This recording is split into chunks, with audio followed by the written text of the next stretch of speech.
गांव में मोहन नाम का एक बहुत ही गरीब किसान अपनी पत्नी के साथ रहता था।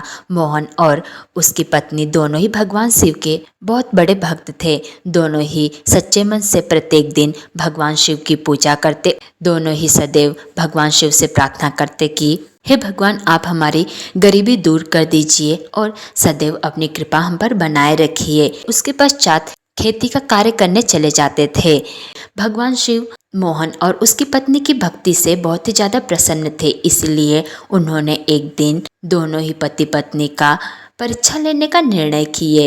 एक दिन जब मोहन के घर पे कुछ भी खाने के लिए नहीं था, केवल थोड़ा सा ही भोजन बचा था, उसी समय पर भगवान शिव मोहन और उसकी पत्नी का परीक्षा लेने के लिए एक साधु के भेष में मोहन के घर पे आए और कहने लगे कि बेटा, तुम्हारे घर में कुछ खाने के लिए है तो मुझे प्रदान करो, मैं 2 दिनों से कुछ भी नहीं खाया हूँ। साधु की ऐसी बातें सुनकर मोहन और उसकी पत्नी को साधु के ऊपर बहुत ही दया आया और वो सोचने लगे कि हमारे पास तो खाने के लिए कुछ भी नहीं है, परंतु थोड़ा ही भोजन बचा है, इन्हें इस साधु महात्मा को दे देते हैं।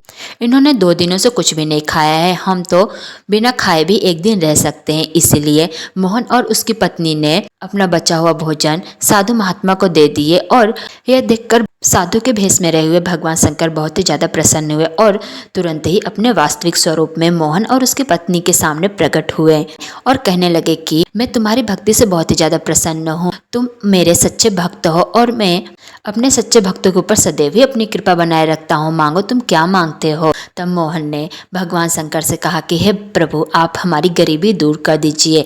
भगवान शंकर की कृपा से मोहन की गरीबी दूर हो गई और मोहन और उसकी पत्नी एक अच्छा जीवन व्यतीत करने लगे। इस प्रकार से कहा जाता है कि जो भी व्यक्ति पूरे सच्चे मन से भगवान शिव की पूजा करता है तो भगवान शिव उनकी जीवन में आने वाली सभी प्रकार की तकलीफों को दूर करते हैं और दुखों को दूर करते हैं और सदैव ही अपनी कृपा अपने भक्तों पर बनाए रखते हैं।